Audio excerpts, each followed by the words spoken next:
Hallelujah, हालेलुया, हालेलुया। प्रभु यीशु मसीह के पवित्र नाम का धन्यवाद हो कि ये समय बहुत मुख्य समय है और पवित्र आत्मा हमारी सहायता करे। आज के इस वचन की शिक्षा को जब हम लेते हैं तो हमारे मनों को ऊपर वो उसे गोंदने वाला हो सके, ताकि वो कभी भी हमारे चित्त से अलग ना हो। कल के दिन हम लोगों ने देखा था कि पवित्र आत्मा कौन है और हम उसमें कुछ ही चीज़ों में आगे बढ़ पाए थे, लेकिन आज हम उसे थोड़ा और कंटिन्यू करेंगे और थोड़ा जल्द करेंगे, क्योंकि अभी हमारे पास 12-15 हो चुके हैं ऑलरेडी। और ये जो शिक्षा ये बहुत महत्वपूर्ण है। इस शिक्षा को तैयार करने के लिए कल एक पूरी रात लगी है। हालेलुया। आप उसे ओनली 45 मिनट के अंदर में रिसीव करेंगे और इसे तैयार करने के लिए कल पवित्र आत्मा ने बहुत सहायता किया और मैं विश्वास करती हूँ कि प्रभु इसको आपको ग्रहण करने में आपकी सहायता और मदद करे। आमीन। कल के दिन हमने जाना था कि किस प्रकार से परमेश्वर का आत्मा बात करता है, प्रकट करता है, जांचता है और परमेश्वर की बातों को हमें बताता है। आमीन, आमीन। प्रभु के कलाम के अंदर लिखा गया है, उत्पत्ति 1 अध्याय उसका 2 पद को हम लोग पढ़े कि पवित्र आत्मा परमेश्वर है। इसका क्या संकेत है? क्योंकि हम ये ना समझ लें कि यीशु पवित्र आत्मा और परमेश्वर अलग है, लेकिन ये तीनों क्या है? एक है।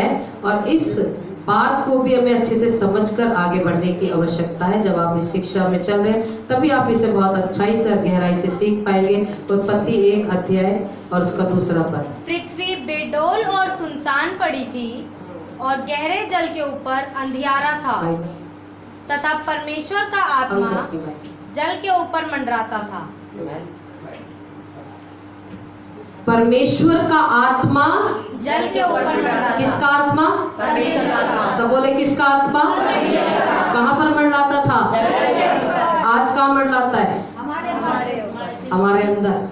आमीन, आमीन। बहुत मुख्य पद है, सब लोग निकाले जितनों के पास में बाइबल है। इब्रानियों की पत्री 9 अध्याय उसका 14 पद। इब्रानियों की पत्री 9 अध्याय और 14 पद नए नियम में है।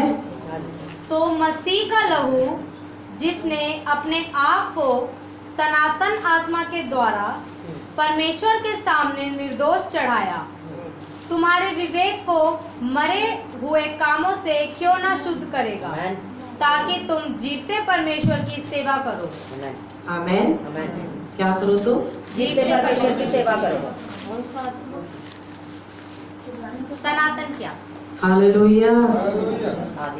ये जो वचन है ये हो सकता है कई बार पढ़ा है, अनेकों बार पढ़ा, लेकिन आज इसे समझेंगे और ये समझना बहुत जरूरी है, क्योंकि हम नहीं जानते कल का दिन हमारे पास है या नहीं है।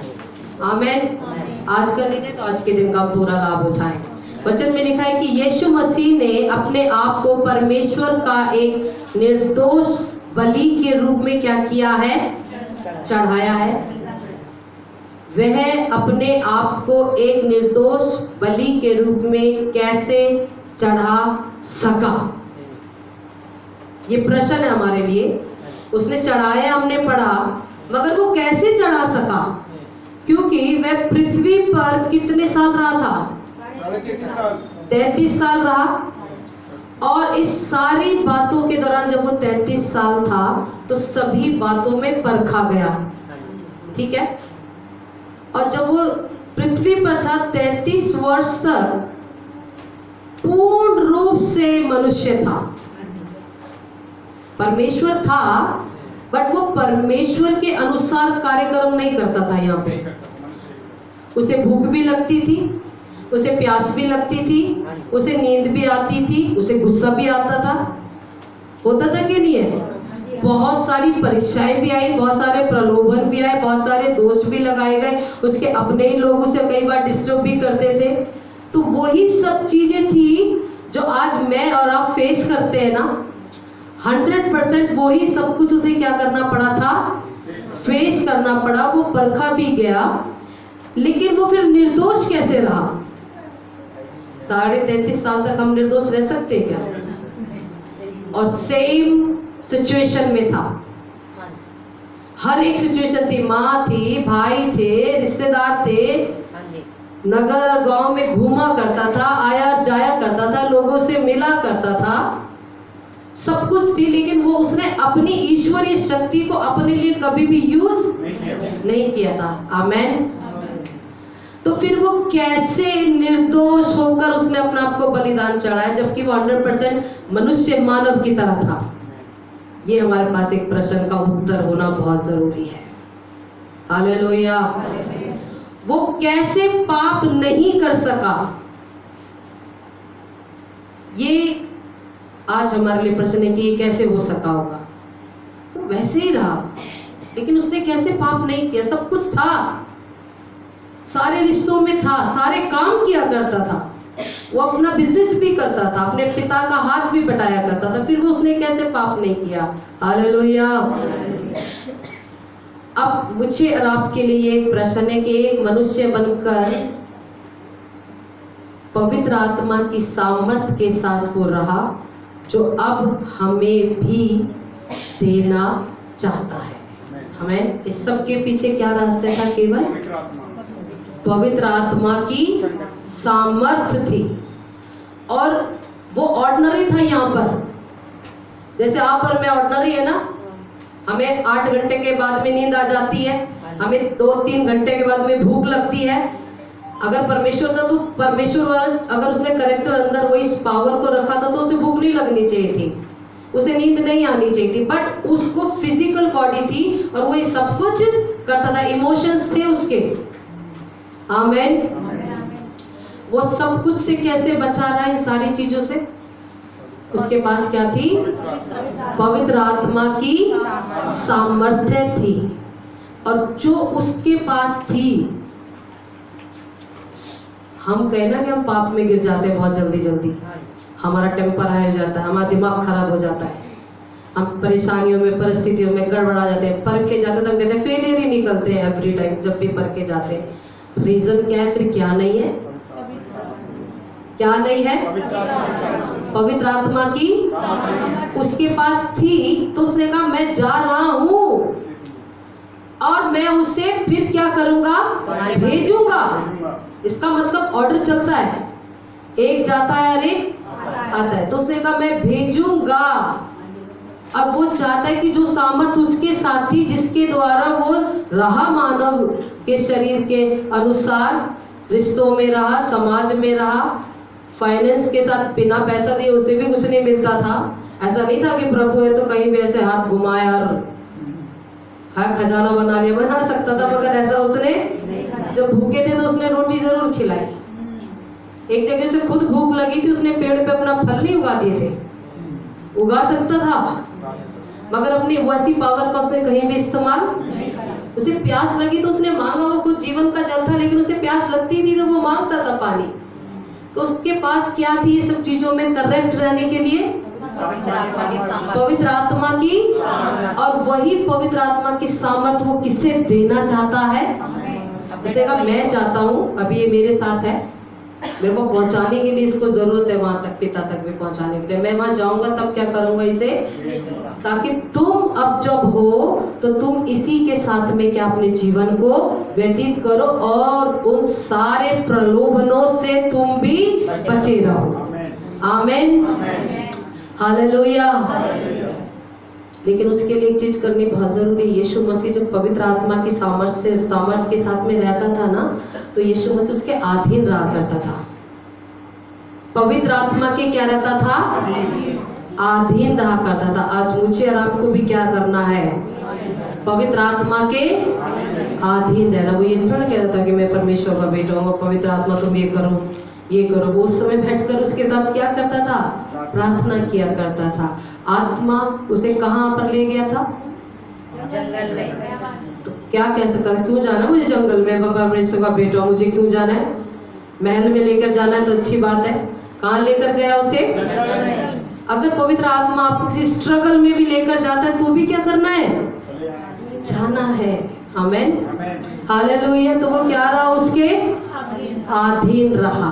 तो यीशु के समान हमें क्या करना है? पवित्र आत्मा के अधीन रहना है। और वो मुझे और आपको उसे देना चाहता था कि आप कहीं पर भी फेलियर ना हो सके, आप कहीं भी हार ना जाएं। आपने और हम सब लोगों ने देखिए कि जो विद्युत की शक्ति होती है,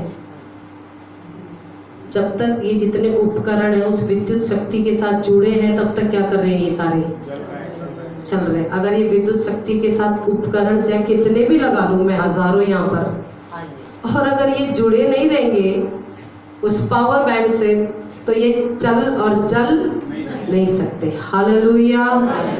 तो मुझे और आपको किसके साथ जुड़ना पड़ेगा? विदाउट उसके साथ जुड़े आप सोचो मैं पाप ना कर सकूं, गलत ना सोच सकूं, मेरे जीवन के अंदर वो सारी परीक्षाओं से मैं आराम से निकल सकता हूं, तो वो बिल्कुल इम्पॉसिबल है। हम अपनी ज़िंदगी को चाहे और कितनी चीज़ों से कितना भी सजा सवार लें, वो बिल्कुल ऐसा कहते हैं डेड लाइट ही रहेगी। आमेन। इसलिए वचन में लिखा तुम जगत की क्या हो? ज्योति हो। और ज्योति कब जलती है? जब किसके साथ में कनेक्ट रहेगी? तो आप किसके साथ कनेक्ट रहिए? पवित्र आत्मा के साथ में कनेक्ट रहिए। 9:14 को पढ़ दीजिएगा दोबारा से।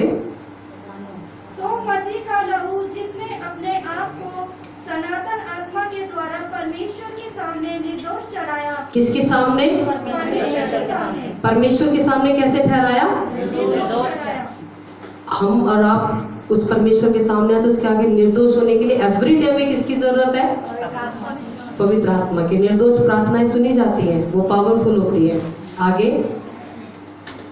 तुम्हारे विवेक को मरे हुए कामों से शुद्ध ना शुद्ध करेगा। क्या करेगा? तुम्हारे मरे हुए कामों से विवेक को। विवेक का मतलब क्या समझ में आता है? कॉन्शियस।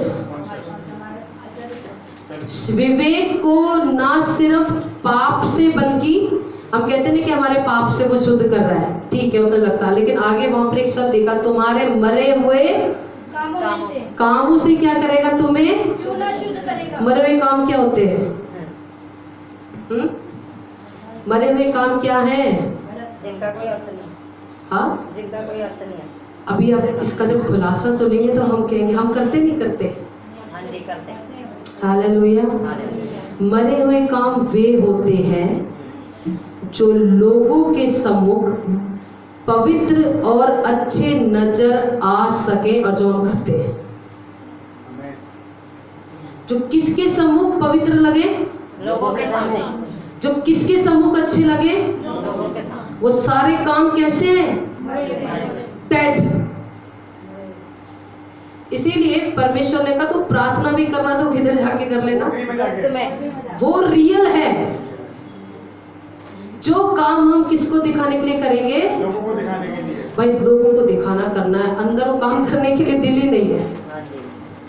हाँ, खुशी नहीं है उस काम को करने के लिए, शांति नहीं मिल रही है वो काम करने के लिए, लेकिन कुछ करना है ताकि सबको पता चल जाए और लगे कि हम क्या है, बहुत पवित्र और शुद्ध हैं। तो सारे काम कैसे हैं? बिल्कुल मरे हुए हैं। डेड है। हालेलुया। मोस्ट प्रॉब्ली हम ऐसा करते हैं, हाँ जी। करते हैं हम, हमें शायद उसका आभास नहीं, हम करते जा रहे हैं। तो वहां पर क्या लिखा हुआ? मरे हुए काम का क्या करता है? वो उससे हमें शुद्ध करता है। मरे हुए कामों से मन फिरा लेना और अपने आप को शुद्ध कर लेना चाहिए। कहना चाहिए प्रभु गलती हो गई, प्रभु क्या हो गई हमसे? गलती हो गई। बाइबल के अंदर एक जोड़ा है, हाँ जी। उसका नाम क्या है? अन्ना और सफीरा। Very good. उन्होंने क्या किया? पवित्र आत्मा से हाँ? झूठ बोला। जो कुछ भी हम यीशु के नाम में करते हैं ना, जज करता है पवित्र आत्मा। हाँ जी। ये आप परमेश्वर के लिए कर रहे हैं कि किसी और के लिए कर रहे हैं? हाँ जी। इसलिए कई लोग जब सेवा करते थे इतने गुप्त में कर जाते, कोई भी उसे देख ना, क्योंकि मैं प्रतिफल या तो मनुष्य से पा सकती हूँ या परमेश्वर परमेश्वर से पा सकती हूँ। हालेलुया। ये बहुत अच्छी शिक्षा है और इसे हम बहुत अच्छी तरीके से सीखे। हन्ना और सफीरा ने क्या कर लिया था? अपनी जमीन बेची। हाँ जी। जमीन बेचने के बाद में वो पतरस के पास लेकर आए और उसके पैरों में रखा। पूरी भीड़ जमा थी कलीसिया के अंदर और उसके सामने उन्होंने वो पता भेंट किस लिए दी थी कि ये भेंट मैं इसलिए दे रहा हूँ कि ये आप दीन और गरीबों को बांट देना। और हमने ज़मीन बेची है जो भी थी और ये सब है, ये लीजिए। और हम चाहते हैं कि सब किसको बांट दिया जाए? इंटरनली उनकी मनसा क्या थी? लोगों को दिखाने की कि हम भी कुछ कर रहे हैं। वो ये सब दिखाना चाहते थे कि कितने अच्छे पति पत्नी ना, सारी जमीन बेचकर किसको दे दिए? गरीबों को। और उसने बोला कि इतने में भी की थी। उसने बोला हाँ इतने में भी की थी, जितने में भी की थी सारे लेकर आ गए। बट वो क्या कर आए थे? कुछ मैं आपको दावे के साथ में कह सकती हूँ कि अगर उसने पतरस से ये कहा होता ना कि मैं 10% ही दे रहा हूँ, बाकी मैंने अपने घर रखा मेरे खर्चे के लिए, पतरस उन्हें ब्लेस करता। आमीन। वो सब कुछ गड़बड़ कहाँ गई? पाखंड कहते हैं इसे। वो सब कुछ गड़बड़ कहाँ गई? उसे लोगों को दिखाना था। उसका इंट्यूशन देने लेने में नहीं था। उसका सारा इंट्यूशन क्या था कि क्या पता चल जाए, सबको पता चले। इसी कारण वो क्या हो गया? श्रापित। उसने कहा तूने पवित्र आत्मा से झूठ क्यों बोला? आमेन। सो बी केयरफुल कि जब हम जो कुछ भी करते हैं वो कैसा होना चाहिए। वहाँ पर लिखा है, निकालिएगा, पढ़ भी ले 5वां अध्याय, प्रेरितों के काम 5वां अध्याय, उसका 3 पद पढ़े। पतरस ने कहा, हे हनन्याह, शैतान ने तेरे मन में यह बात क्यों डाली कि तू पवित्र आत्मा से झूठ बोले? किससे बोला था उसने झूठ? पवित्र आत्मा। जहाँ परमेश्वर की संगति होती है, जहाँ प्रभु के लोग होते हैं, जहाँ परमेश्वर का वचन होता है, वहाँ पर कौन मंडलाता है? पवित्र। तो लोग तो देख रहे थे, लेकिन पवित्र आत्मा भी तो क्या कर रहा था? देख रहा था और सुन रहा था। उसने कहा कि तूने पवित्र आत्मा से झूठ क्यों बोला? और 4था पद भी पढ़िए। जब तक वह तेरे पास रही, क्या तेरी ना थी? भाई जब तक तेरे पास ही तो तेरी थी, तुझे इतने ज्यादा दिमाग लगाने की जरूरत नहीं थी। 4 पद को पढ़े पूरा। और जब बिक गई तो क्या तेरे वश में ना थी? और जब बिक गई, जब भी तेरे घर में थी, तेरे पास ही थी। आगे तूने यह बात अपने मन में क्यों विचारी? तू मनुष्यों से नहीं परंतु परमेश्वर से झूठ बोला। आमेन। किससे झूठ बोला उन्होंने? पहले किसका नाम लिखा? किससे झूठ बोला? पवित्र आत्मा से। दोबारा किससे झूठ बोला? परमेश्वर से। तो पिता और परमेश्वर की उपस्थिति उस जगह पर थी। Hallelujah, hallelujah. पवित्र आत्मा परमेश्वर का संकेत करता है। ये उसके बाइबल के वचन है जिसको हम अभी सीख रहे हैं। आमीन। अब हम एक अच्छी चीज सीखेंगे जिससे कि आप बिल्कुल क्लियर हो जाएंगे अपने कॉन्सेप्ट के अंदर में। परमेश्वर पिता को कितने लोगों ने देखा है? पुराने नियम से लेकर नए नियम तक। अच्छा। हाँ बताइए।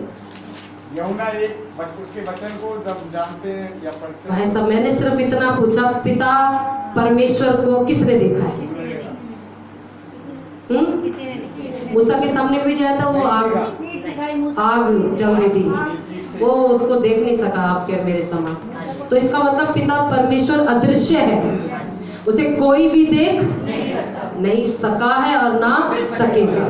तो पिता परमेश्वर जिसे हम कहते हैं वो क्या है? दिमाग में डाल लीजिएगा, पिता परमेश्वर क्या है? अदृश्य है। और इसका वचन जो बाइबल में लिखा हुआ वो घर जाके पढ़ना, यूहन्ना 1 और 8। दूसरी बात, दूसरा नंबर किसका आता है? पिता के बाद दूसरा नंबर किसका है? पुत्र का है। अब पुत्र को देखा या नहीं देखा? पुत्र क्या हुआ? प्रकट हुआ। पुत्र क्या हुआ? पिता क्या है?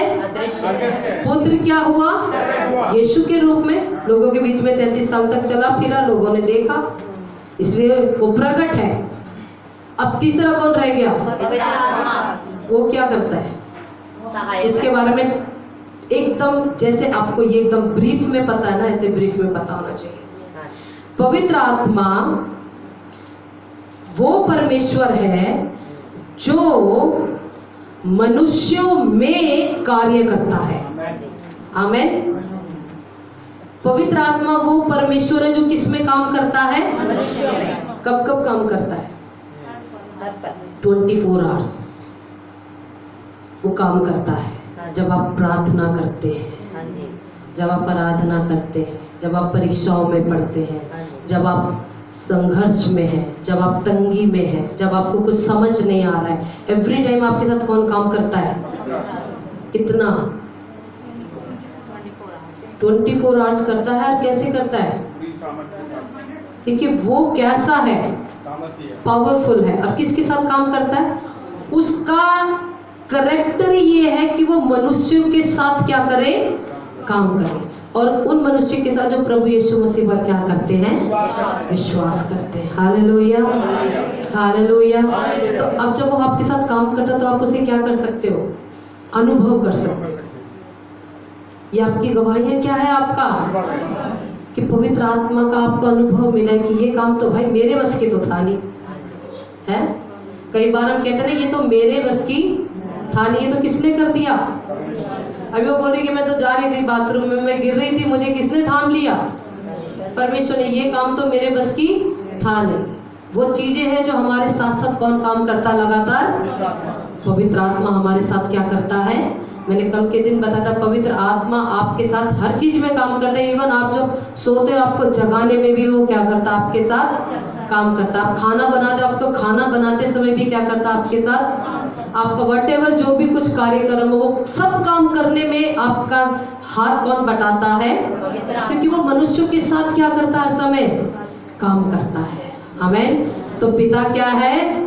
अदृश्य, पुत्र प्रगट में प्रकट हुआ और पवित्र आत्मा कार्य करता है। हालेलुया।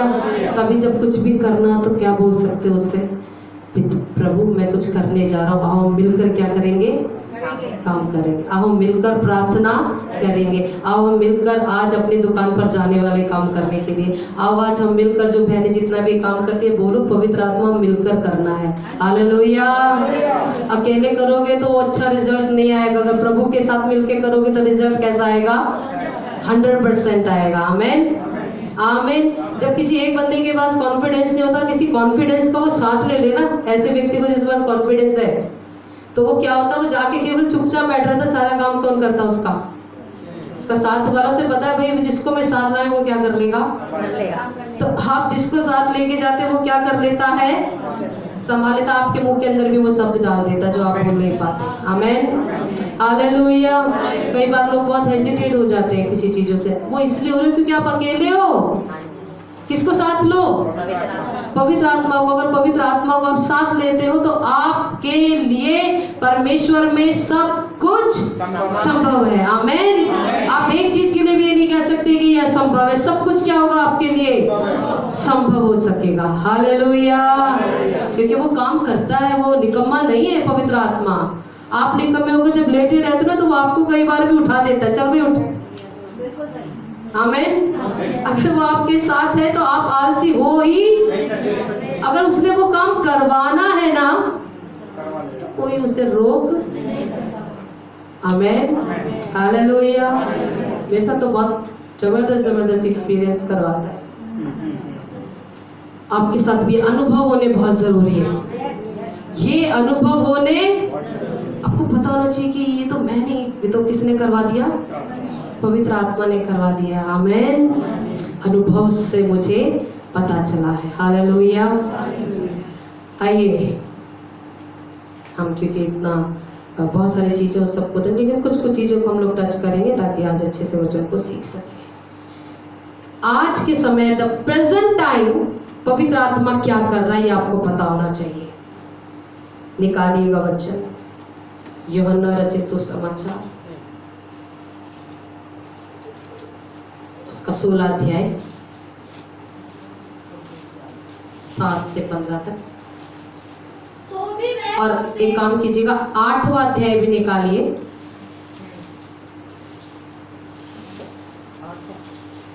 16 से लेकर 15 तक का जो है ना उसमें 8 अध्याय पढ़िए पहले केवल। वह आकर संसार को पाप और धार्मिकता और न्याय के विषय में निरुत्तर करेगा। क्या करता है? संसार को पाप धार्मिकता और न्याय के विषय में क्या करता है? निरुत्तर निरुत्तर करता है। दूसरा, पाप के विषय में इसलिए कि वे मुझ पर विश्वास नहीं करते, हम्म और धार्मिकता के विषय में इसलिए कि मैं पिता के पास जाता हूँ और तुम मुझे फिर ना देखोगे। न्याय के विषय में इसलिए कि संसार का सरदार दोषी ठहराया गया है। मुझे तुमसे और भी बहुत सी बातें कहनी है। किसको कहनी है?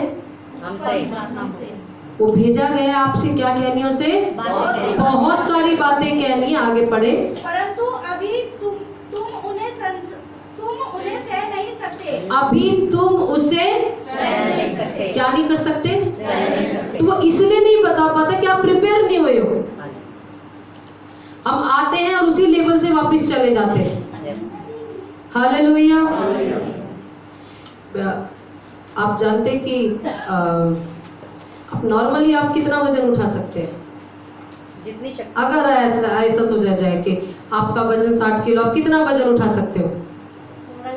10 किलो 15 5 15। जब आप 15 किलो वजन उठाते हो, आप एवरीडे आप उठाते हो 15 किलो, और फिर किसी एक दिन और आपको 2 किलो दे दिया जाए तो उठा पाओगे कि नहीं? हाँ, अगर आप डेली 15 किलो उठाते हो और फिर आपको 2 किलो इंक्रीज कर दिया जाए तो क्या करोगे आप? उठा लोगे। फिर उसके बाद और आपको 20 दिन के बाद उसमें 5 किलो और मिला दिया जाए तो क्या करोगे? उठा लेंगे, है ना? क्योंकि आप अब डेली कितना उठा रहे हो? 25 किलो उठाकर इधर से उधर जा रहे हो डेली, ठीक है? फिर उसके बाद और इंक्रीज कर दिया जाए तो थोड़ा मुश्किल। हाँ, मैं आपको सच बोलूं, आप 100 किलो वजन भी उठा सकते हो। पता है कब?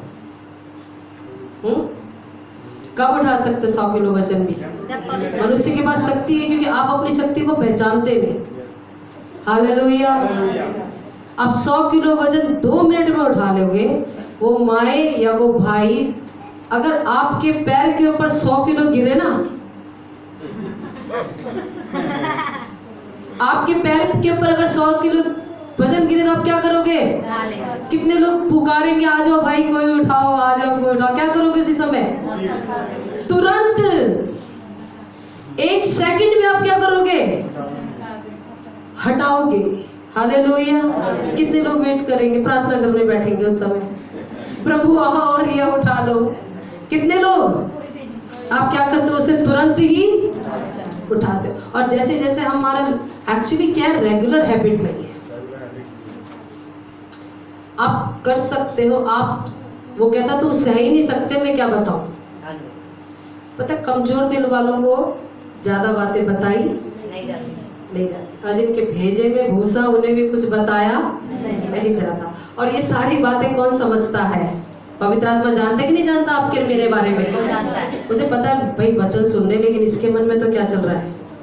हनन्याह सफीरा के मन की सारी बातें जानता था। अब यहाँ पर बैठे हुए चाहे कितने भी 30 या 50 लोग, लेकिन वो जानता है कि कौन समझ रहा है और कौन नहीं समझ रहा है। कल मैं और काजल डिस्कशन करते, मैं कहा इतना गहरा समझाने के लिए तो उन्हें बादाम खिलाना पड़ेगा या मुझे खाना पड़ेगा? हालेलुया। क्योंकि परमेश्वर की बातें बहुत गहरी है। आमीन। उसको क्या करना पड़ता है? आपको डाइजेस्ट करने के लिए आपका लिवर सिस्टम अच्छा होना चाहिए। आप छोटे से बच्चे को बड़े बड़े निवाले खिला, उल्टियां करेगा, चक्कर आ जाएगा थोड़ी देर में भी, जब आप वचन में और अंदर जाएंगे तो। आमीन।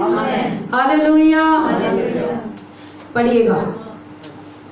मुझे तुमसे और भी बहुत सी बातें मुझे तो इंटरेस्ट है तुमसे बहुत सारी बातें बताने के लिए, बस प्रॉब्लम क्या है कि तुम अभी सह नहीं सकते। सह नहीं सकते।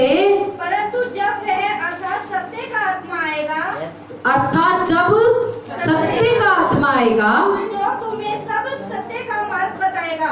तब तुम्हें वो क्या करेगा? सब सत्य का मार्ग बताएगा। क्योंकि अपनी ओर से न कहेगा, परंतु जो कुछ सुनेगा वही कहेगा, आमीन। जो कुछ कहेगा वही सुनेगा, और आने वाली बातें तुम्हें बताएगा। और आने वाली बातें भी बताएगा। पवित्र आत्मा आज क्या करता है? आपको आने वाली बातों को बता देता है। आने वाले कल के दिन में क्या होने वाला वो आपको पहले से बता देता है। Hallelujah, hallelujah.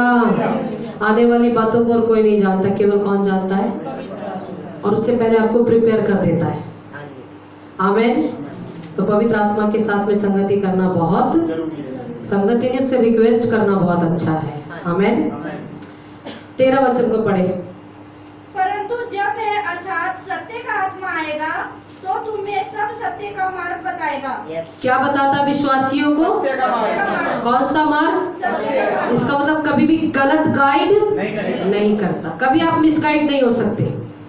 आगे, क्योंकि वह अपनी ओर से ना क्योंकि कहेगा। वो अपनी ओर से कहता, आप किसी से कोई और अपना ओपिनियन लेने जाओ, ना जाने वो अपना ही, जो उसके पास एक्सपीरियंस है वही बताएगा। हाँ, हॉस्पिटल में भी जाते हैं तो डॉक्टर ट्रीटमेंट करने वाले अलग अलग बीमारी के अलग अलग होते हैं, क्योंकि उन्हें अलग अलग चीजों का ज्ञान है। अब पवित्र आत्मा के पास क्या है? सब कुछ ज्ञान है। तो वो क्या कहता है? आने वाली बातों के विषय में क्या करता है वो बताता। आगे पढ़े 13 पद को। परंतु जो कुछ सुनेगा वही कहेगा।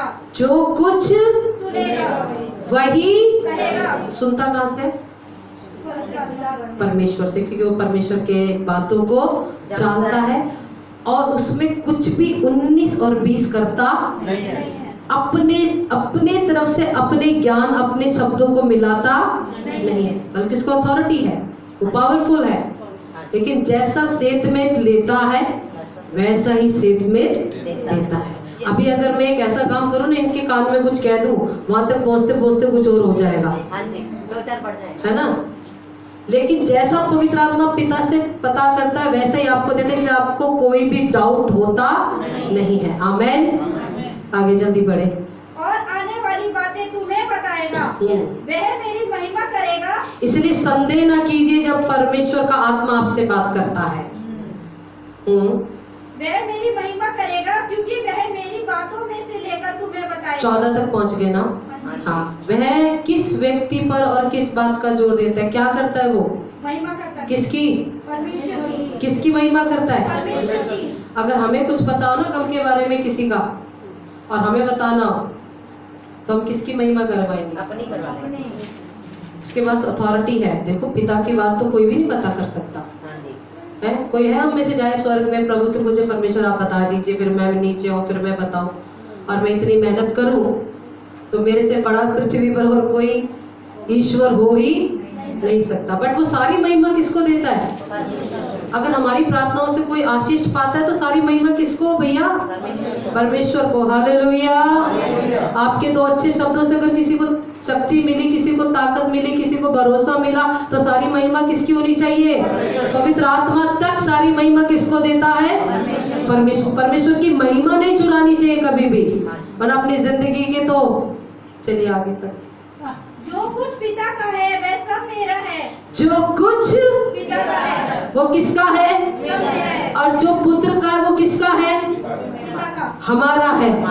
आमीन। जो कुछ किसका है? पिता पिता का है वो पुत्र वो किसका है? आगे पढ़िए।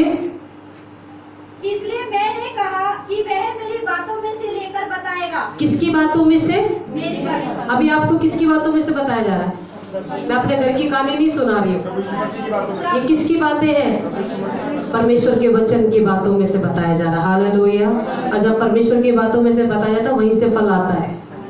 आमीन। हमारे शब्दों से नहीं, परमेश्वर के वचन में शक्ति है। हालेलुया। तो जब वचन दिया जाए तो प्योर वचन दिया जाए। हम चाहते ना देसी ही चाहिए, बिल्कुल प्योर चाहिए, क्योंकि मैंने की कॉस्ट दी है। दूध चाहिए, अगर भैंस का लग गया तो कैसा चाहिए? प्योर ही चाहिए। क्यों? क्योंकि आपने उसके लिए दाम दिया है। हमें आपने यहाँ नहीं की कॉस्ट दी, तो आपको क्या मिलना चाहिए? प्योर वचन मिलना चाहिए, इसमें कोई मिलावट नहीं। आमीन। मेरे साथ जल्दी से निकालिएगा। अभी हम लोग पवित्र आत्मा के विषय में पढ़ लिए और हम ये भी जानते हैं कि पिता के साथ में उसका क्या कनेक्शन है, जो आपका और मेरा नहीं है। लेकिन आपका और मेरा कनेक्शन अच्छा बना रहे, वो इसीलिए हमारे साथ कनेक्ट रहता है। ये परमेश्वर का बड़ा अनुग्रह हमारे ऊपर। आमीन। अब पवित्र आत्मा के नियंत्रण के अधीन रहना जरूरी। देखो, वो तो आपके साथ काम कर रहा है, बट अभी आपको किसके कंट्रोल में रहना पड़ेगा, या आप कंट्रोल में रखोगे उसे? आप ज्यादा अच्छे कि वो ज्यादा अच्छा? कौन ज्यादा अच्छा कर सकता है? तो किसके कंट्रोल में रहो, किसके कंट्रोल में रहो? कितने लोग हैं? अगर जो है तो ये चीज उनमें होगी। निकालिए गलातियों की पुस्तक 5वां अध्याय 16 और 17। पर मैं कहता हूँ आत्मा के अनुसार चलो तो तुम शरीर की लालसा किसी रीति से पूरी ना करोगे। आमीन। किसके अनुसार चलो? तो आत्मा के अनुसार। तो किसकी लालसा पूरी नहीं कर पाओगे? शरीर की लालसा। कितने लोग यहाँ बैठे शरीर में 3 दिन उपवास रखना है, कितना कष्ट हो रहा है। नहीं हो शरीर ना जाने क्या क्या मांग रहा है कल से। हाँ, हालेलुया। पढ़िए। पर मैं कहता हूँ आत्मा के अनुसार चलो तो तुम शरीर की लालसा किसी रीति से पूरी ना करोगे। आमीन। किसके अनुसार चलोगे तो? आत्मा के अनुसार। तो किसकी लालसा पूरी नहीं कर पाओगे? हालेलुया। आगे पढ़े। क्योंकि शरीर आत्मा के विरोध में और आत्मा शरीर के विरोध में लालसा करता दोनों है। ही दूसरे की क्या है? विरोधी। एंटी है। और कैसे? धुर विरोधी है। आमीन। आप पढ़ने जाओ ना, आपका शरीर, आप बाइबल पढ़ने बैठ जाओ जरा 2 मिनट, नींद आ जाती है कोई सेवा का काम करने लग जाओ। थक जाती। हाँ, हालेलुया। तो ये क्या है? एक दूसरे के दोनों क्या है? एक दूसरे के विरोधी है। पवित्र आत्मा के नियंत्रण में नहीं रहने का पाप सभी विश्वासी कर रहे हैं या नहीं कर रहे? तो हमारे साथ क्यों रह के काम करेगा? बिल्कुल नहीं। उसने बिल्कुल स्पष्ट लिखा है, ये परमेश्वर के वचन के अंदर है, पवित्र आत्मा के जीवन में प्रवेश करने से पहले व्यवस्था को त्याग दिया गया। 21 पद को पढ़े इसके 5 में इसके 21। मतवालापन, लीला क्रीड़ा और इसके जैसे और काम हैं। इसके विषय में मैं तुमसे पहले से कह देता हूँ, जैसा पहले कह भी चुका हूँ, कि ऐसे काम करने वाले परमेश्वर के राज्य के वारिस ना होंगे। हालेलुया। ऐसे लोग परमेश्वर के राज्य में प्रवेश ही नहीं करेंगे। गलत फहमी में मत रहना, बाइबल में लिखा गया ऐसा। शारीरिक, अब हम कहेंगे वचन के अंदर शुरू में आपने पढ़ा 15 के 16 पद में क्या पढ़ा? शरीर आत्मा की क्या है? विरोधी। और आत्मा किसकी विरोध में है? शरीर। अभी आप यहाँ खड़े होकर तो प्रार्थना करो, परमेश्वर में प्रार्थना करोगे, जब मैं प्रार्थना करूँ पवित्र आत्मा मुझे लीडर गाइड कर, मुझे ये काम करना चाहिए और मुझे हर काम करवाने में आत्मा मुझे क्या करे? लीडर गाइड करे। अभी आप शरीर में क्या कर रहे हो ये सब कुछ, तभी आपके फोन की घंटी बज गई, तुरंत आत्मा में से कहाँ निकल कर आते हैं। और तो और हमारा तो ध्यान भी ये रहता है कि मुझे ना 15 मिनट ठीक करना, उसमें मैं सीरियल शुरू होने वाला है। Hallelujah, hallelujah. तो हमारा सेंस किधर है? सबसे ज्यादा ये विरोधी है और ये करेंगे क्यों? जानते हैं, एक दूसरे से जीतना चाहते हैं। अब आप ये सोचो कि आप किसे जिताते हो और किसे हराते हो? आत्मा को। अच्छा, आगे बढ़ो फिर तो निकालो 5वां अध्याय, उसका 19 से लेकर 21 तक ये शारीरिक जीवन कैसा होता है उसके बारे में, जो दुर्विरोधी आत्मा का। शरीर के काम तो प्रकट है, शरीर के काम दिखाई देते हैं भाई, और वो कौन कौन से हैं? अर्थात व्यभिचार। एक सेकंड, कौन कौन से? क्या है? व्यभिचार। बाइबल के अनुसार व्यभिचार पता है क्या है? रेप करना नहीं है। क्या आपने किसी को पकड़ा रेप कर दिया? व्यभिचार क्या है? मन में भी सोच लिया तो, मन में भी सोच लिया तो व्यभिचार कर दिया। कितने लोग नहीं करते? चलिए फिर तो दूसरी चीज पे चले, सब करते हैं। गंदे काम, और कौन से काम? गंदे काम, गंदे काम। छोटे बच्चे को हम कहते ना, अगर वो बेचारा अपने कपड़ों पे चॉकलेट भी लगा दे, कितना गंदा काम किया है, हम तब भी उसको कह देते हैं, कहते ही नहीं कहते? तो हम गंदे काम करते कि नहीं करते? हाँ, सब अच्छे काम करते हैं।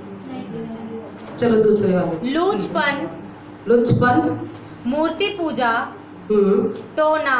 एक सेकंड, मैं इसको थोड़ा सा क्लियर करूंगी। मूर्ति पूजा का मतलब क्या समझते?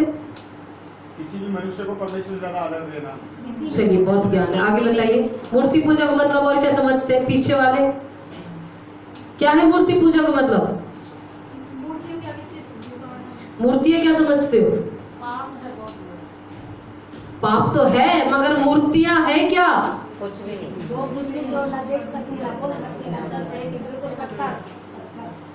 बिल्कुल, पत्थर जो देख नहीं सकती, बोल नहीं सकती, सुन नहीं सकती, वो क्या है? मूर्ति। मूर्ति। Very good. और कितनी डेफिनेशन पता आपको मूर्तियों की? जो हमारे लिए हमारा आइडल बन जाता है वो मूर्ति है। हीरो हाँ।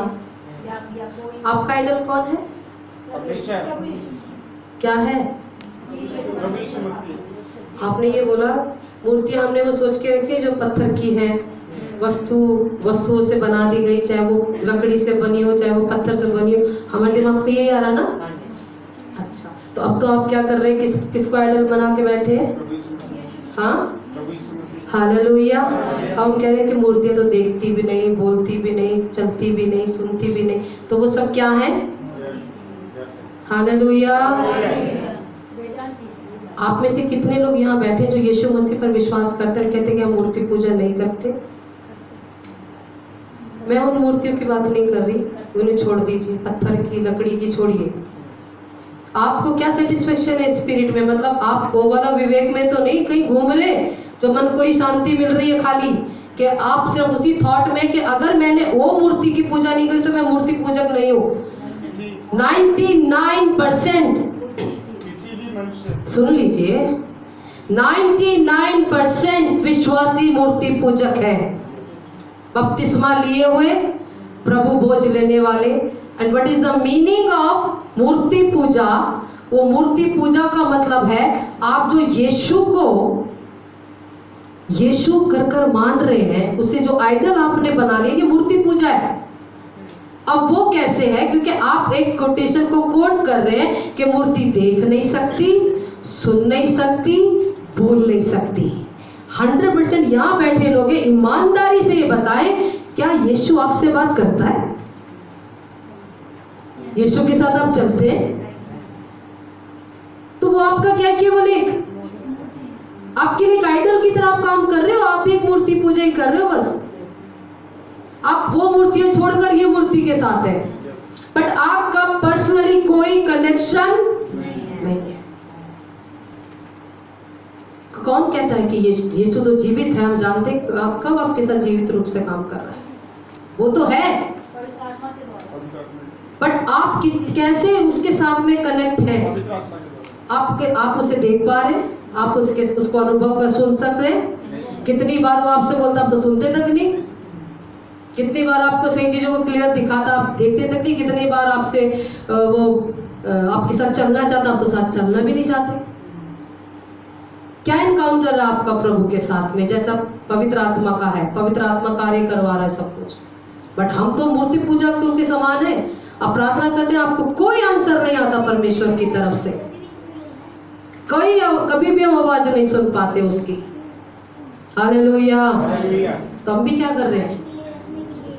आप यीशु मसीह को मूर्ति पूजा की तरह इस्तेमाल कर रहे हैं। एवरीडे कोई एक्सपीरियंस नहीं है, कोई अनुभव नहीं है। हम कह रहे हैं हर दिन है परमेश्वर, हर दिन आपका क्या एक्सपीरियंस है? आइडल मत बनाइए। वो साथ संगति करना चाहता है, वो पूजा नहीं करवाना चाहता अपनी आप से, अंधभक्तियां नहीं चाहता प्रभु आपसे, रिचुअल्स नहीं चाहता, रीति रिवाज में नहीं बांधना चाहता। हालेलुया। तो यीशु मसीह को इस धर्मशास्त्र में जो है वो मूर्ति पूजकों के समान, बस वो वाला भय मत समझिए कि परमेश्वर मुझे दंड दे देगा, बस वही वाले भय में चल रहे हैं अभी भी यीशु के साथ में। मैं प्रार्थना नहीं करूंगा तो प्रभु मेरी सुनेगा नहीं, ऐसे वाले के साथ मत चलिए। हम अपने घर में जब किसी के साथ रहते हैं कैसे रहते हैं, है ना? हम समझते हैं वो क्या बोलता है, हम समझते हैं कि उसे क्या अच्छा लग रहा है, क्या बुरा लग रहा है, हम उसका आदर करते हैं, रिस्पेक्ट करते हैं एवरी टाइम। बट हमें पता है कि ये हमारे प्रभु को पसंद नहीं, हम डिसरिस्पेक्ट में करते चले जा रहे हैं। फिर आप आगे उससे प्रार्थना करें just like idol worship. Hallelujah. चलिए तीसरे पॉइंट पे थे, टोना, क्या करना? टोना, हाँ बैर, हाँ। झगड़ा, ये कौन से काम है? शरीर के काम। कौन कौन से? बैर और झगड़ा। ये तो एवरी टाइम होता ही रहता है ना। बैठे बैठे अभी क्या हो गया? बस हो जाएगा बैठ। हाँ, ये किसका काम है? शरीर का काम है। यीशु मसीह झगड़ा कर सकता था? नहीं करा। कर सकता था कि नहीं कर सकता था? मानव रूप में था, मनुष्य रूप में था, बहस भी कर सकता था। बहुत सारे फरीसी आते थे दिमाग खराब करने के लिए, और उसको बहस में कोई हरा भी। हमें ये बताओ ना, मुझे कोई बहस में हरा नहीं सकता। तो फिर देखो, चलिए आगे। ईर्ष्या, क्रोध, ईर्ष्या, क्रोध, ये कहाँ चलती रहती है हर समय? कहाँ चलती है? चलती है। और क्रोध, क्रोध रिएक्ट नहीं होता, बट हर समय कहाँ रहता है? दिमाग के अंदर भी ये रहता है, मन के अंदर भी रहता है। आगे विरोध, विरोध, विरोध। आगे फूट, हम्म विधर्म, हम्म धा, हम्म मतवालापन, हम्म लीला क्रीड़ा हम्म। और इनके जैसे और काम हैं। इनके विषय में मैं तुमसे पहले से कह देता हूँ। कब से? पहले से कह देता हूँ, जैसा पहले कह भी चुका हूँ। जैसा पहले कह भी चुका हूँ। ये आप पहले से जानते हैं। सब जानते कि नहीं जानते? गलातिया 5 रटा हुआ पूरा। अब इसके अनुसार कर रहे थे कि नहीं कर रहे थे? हालेलुया। तो हम किसके अनुसार चल रहे थे अभी तक? हाँ, वचन में बिल्कुल लिखा, शरीर के अनुसार चलने वाले परमेश्वर के राज्य में प्रवेश कर ही नहीं सकते। तो फिर अब हमारा क्या होगा? आगे पढ़े। ऐसे ऐसे काम करने वाले परमेश्वर के राज्य के वारिस ना होंगे। ऐसे ऐसे काम करने वाले। परमेश्वर के राज्य के अब हम ये सब काम करके जब प्रार्थना कर रहे हैं तो कितनी मेहनत करनी पड़ेगी पवित्र आत्मा को हमारे साथ, सोच के देखो। हाँ, कितना काटना पड़ेगा, कितना छाटना पड़ेगा। और जब वो काटता और छाटता है तो हमें क्या होता है? बहुत, होता है। और हम गायब हो जाते हैं। हालेलुया।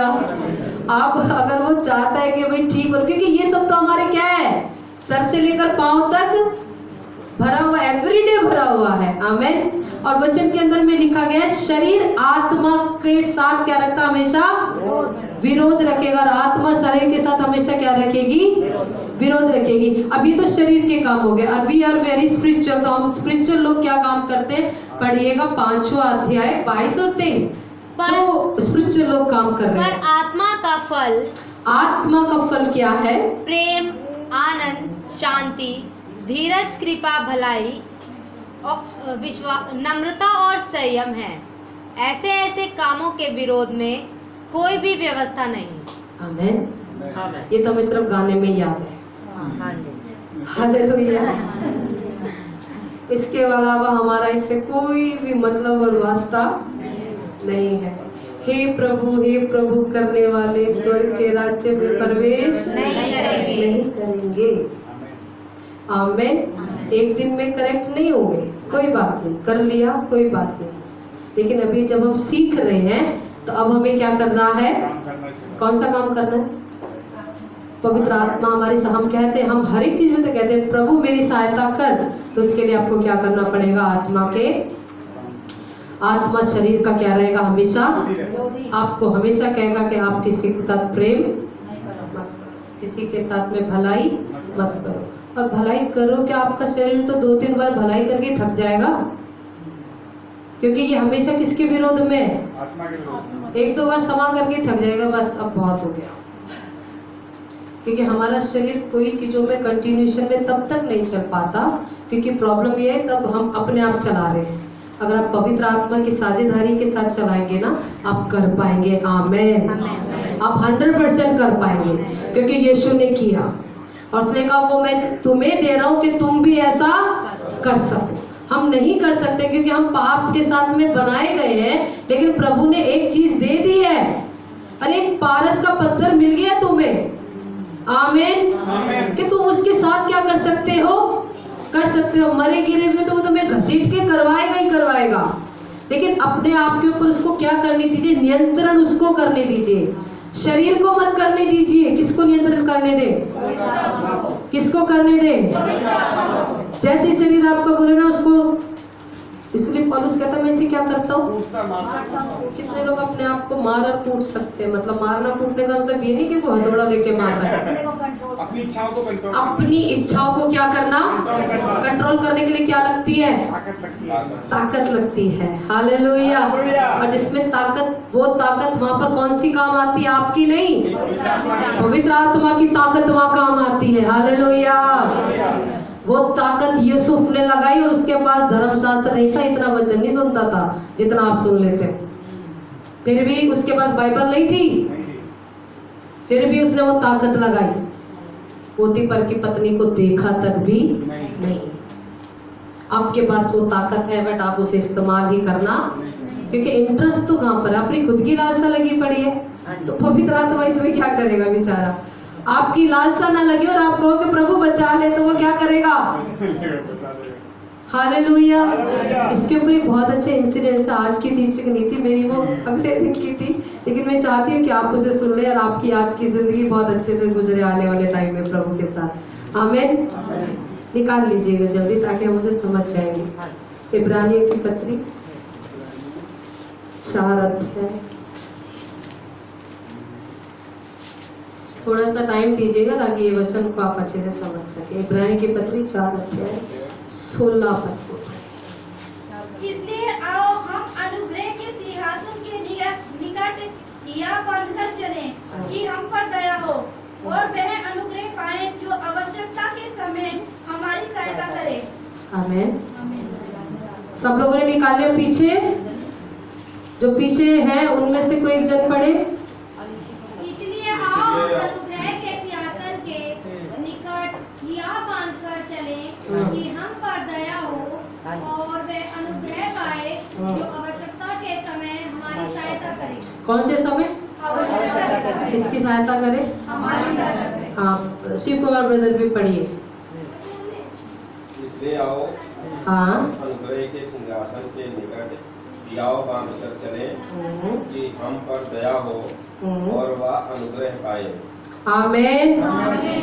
हम पर क्या हो और हम क्या पाए, अनुग्रह पाए। कौन से समय पर हमें सहायता मिलेगी, आवश्यकता के समय हालेलुया। क्या क्या चीज मिलेगी, सहायता, अरे अनुग्रह और सहायता, दया और अनुग्रह। क्या मिलेगा, कौन से टाइम पे, कौन से टाइम पे, कौन से टाइम पे, वेरी गुड। कौन कौन सी चीजें, दया और एक हाथ का नाम दया रखेंगे, ये क्या है, सीधा हाथ का नाम क्या है, उल्टे हाथ का नाम क्या है, हालेलुया। और ये कब मिलेंगे, आवश्यकता के समय, वेरी गुड। अब दया और कृपा की बात है, तो दया में और कृपा में फर्क है।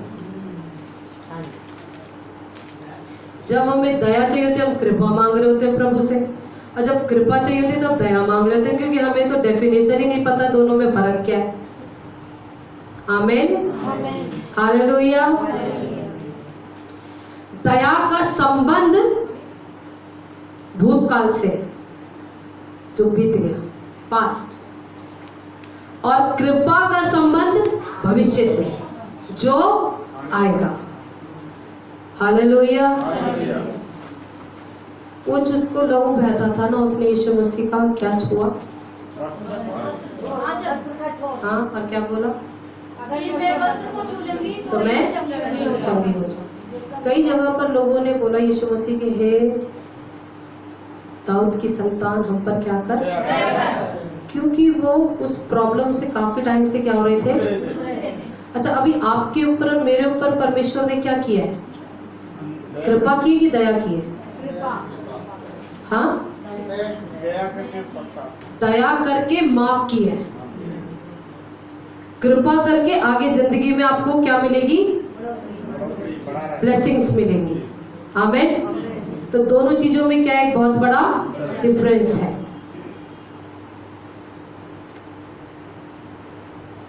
जरूरत के समय में अलग अलग तरीके से देता है परमेश्वर। आमेन।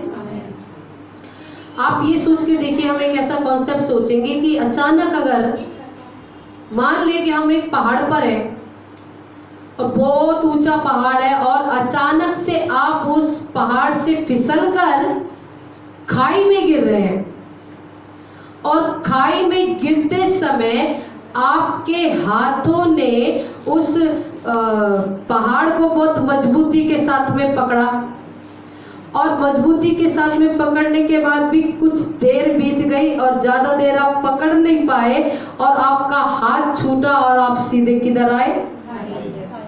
जब खाई से नीचे आए तो आपके लिए एम्बुलेंस आई और एम्बुलेंस से आपको कहाँ पहुंचा दिया गया? हॉस्पिटल में पहुंचा दिया गया। हालेलुया। और उस समय जब आप चट्टान से नीचे गिरे और आपको हॉस्पिटल में एम्बुलेंस लेकर गई तो आपके ऊपर दया की गई कि आप क्या हो जाए? ठीक हो जाए। और आपका क्या हो चुका उस समय? ट्रीटमेंट हुआ। हालेलुया। गिरने के बाद पुकारा जाए या गिरने से पहले पुकारा जाए? सहायता के लिए गिरने के बाद पुकारा जाए, गिरने से पहले? गिरने से पहले। अब तो पुकारते हैं, जब गिर जाते हैं तब पुकारते हैं। आप तो पुकार रहे हैं। This is not hallelujah. Hallelujah. आवश्यकता के समय आप कौन से समय में पुकारते हैं? जब आप जब हम गिर जाते हैं तब पुकारते हैं। तब पुकारते हैं। और हमें तो आदत पड़ गई 60 से 70 बार गिरने की। ठीक है। हालेलुया। हालेलुया। अभी हमें क्या पड़ चुकी है? दया की आदत पड़ गई। बड़े क्या होता है जब हम गिर जाते हैं, एवरी टाइम हम गिरते हैं, एवरी टाइम हम क्या करते हैं? प्रभु मुझ पर क्या कर? फिर गिरे, फिर क्या कहते हैं? प्रभु मुझ पर क्या कर? दया कर। और गिरने से पहले क्या करनी चाहिए? कृपा के लिए क्या करनी चाहिए? प्रार्थना करनी चाहिए। आमेन। कई बार ऐसा होता है कि मुझे कुछ गलती, हमें पता हमारी लाइफ में गलती है और वो मुझे गलती करनी नहीं है। आपने सोचा वो मुझे गलत काम करना नहीं है, हो सकता है कुछ भी हो, व्हाटएवर, कि मुझे ये पता है कि ये मुझे गलत करना नहीं है और आपने मन भी बना कर रखा कि मुझे ये गलत करना नहीं है और फिर वो आपसे गलत हो गया और जब वो फिर वो गलत हो जाता है तो फिर आप प्रभु के पास आते हो, कहते प्रभु मुझे क्या कर? क्षमा कर दे प्रभु और मुझे एक बार और दया कर दे परमेश्वर, मुझसे क्या हो गई है? गलती हो गई।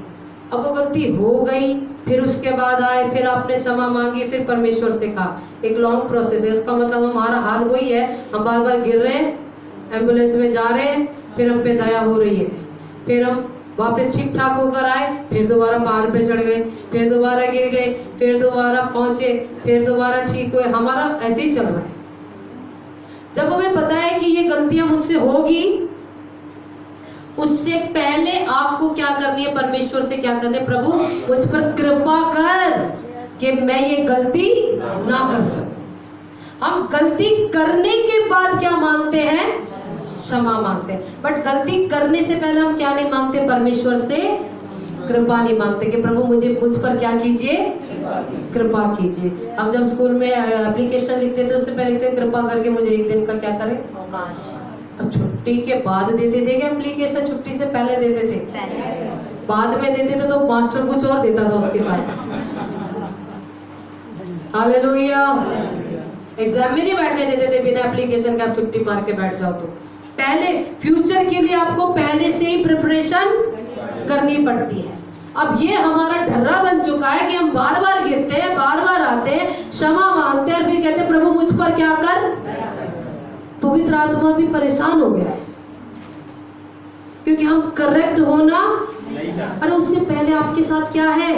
पवित्र आत्मा उसके साथ मिलकर प्रार्थना करो, प्रभु मुझ पे कृपा करो कि ये गलती मुझसे ना हो सके। मैं डेफिनेटली कहती हूँ वो उस ऐसी चीजों में आपको लेकर ही नहीं जाएगा, आप वो गलती कर ही नहीं पाओगे।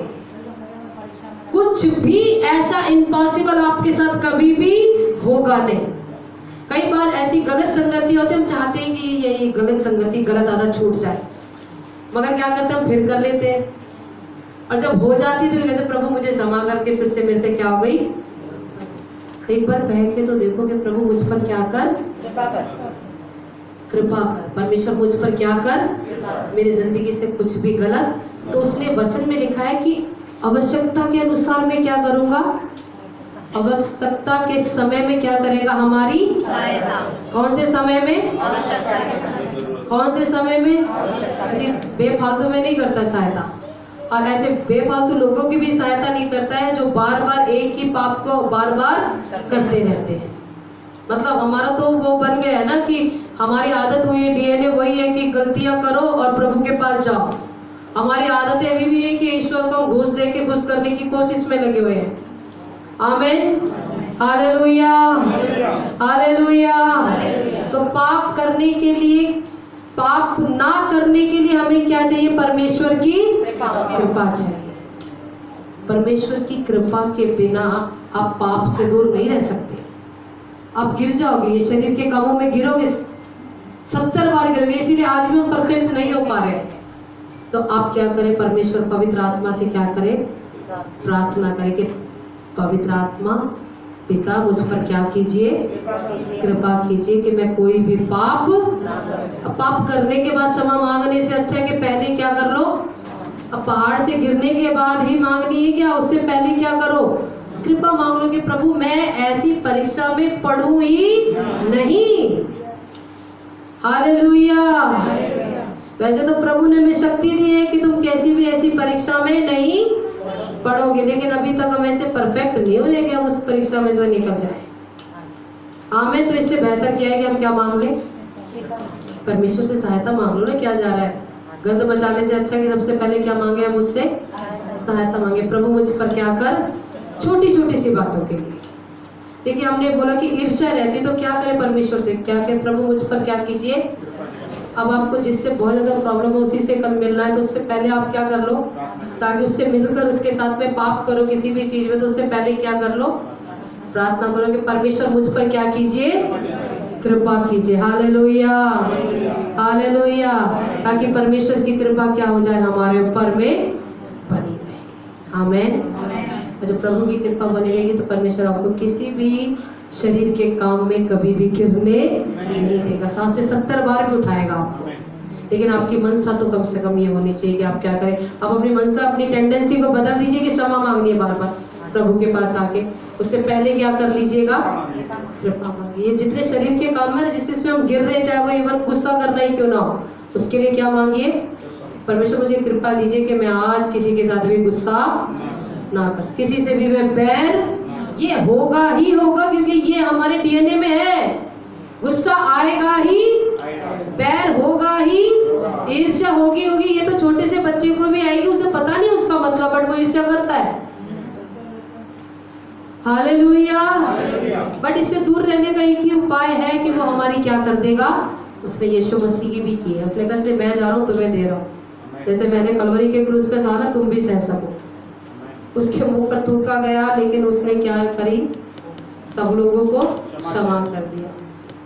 वो सब कैसे हुआ, परमेश्वर की कृपा थी। पवित्र आत्मा उसकी क्या करती थी, सहायता। और इतना दीन और नम्र होने के लिए हमें क्या करनी पड़ेगी, अपने बस के तो है नहीं, किसकी कृपा मांग लें, परमेश्वर के, पवित्र आत्मा से सहायता मांगे।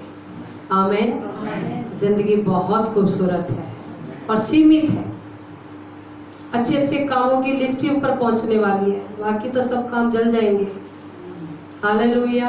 हमारा घर हमारी आंखों के सामने जल रहा ना, सोचो कैसा दर्द होता है। यूक्रेन में सब कुछ जब टूट फूट रहा है ना, उनका देख के हमें दर्द हो रहा है।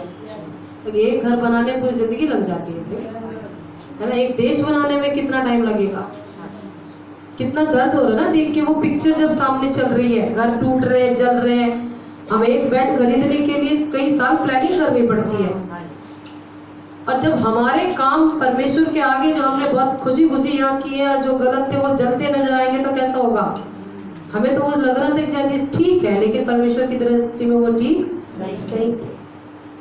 ये जिंदगी वो कबाड़ रखने के लिए नहीं है अंदर, वो तो आएगी आएगी, लेकिन उस कबाड़ को निकालने के लिए एक सहायक, किसी को अपने घर की सफाई करनी तो किसी एक दो को बुला लेते कि भैया 2-3 मिलकर करेंगे तो जल्दी, तो हमसे नहीं निपट रहा है तो किसको बुला लो? हालेलुया। साथ वाले बोलो अपने बस की नहीं निपट रहा, किसको बुला लो? हम तो 2 मिनट में हमारा दिमाग खराब हो जाता तो किसे बुला लो? पवित्र, वो हमें ज्ञान देता है, संयम देता है ना, हमें शक्ति देता है, हमें शांति देता है, हमारे विवेक को ठीक ठाक करता रहता है एवरी टाइम। आमीन, हालेलुया, हालेलुया। एक दिन में नहीं होगा, रातों रात नहीं होगा, रोज उसके साथ ही काम करें। किसी से मिलने जाना है उसके साथ ही जाए, अकेले जाना बहुत डेंजर है।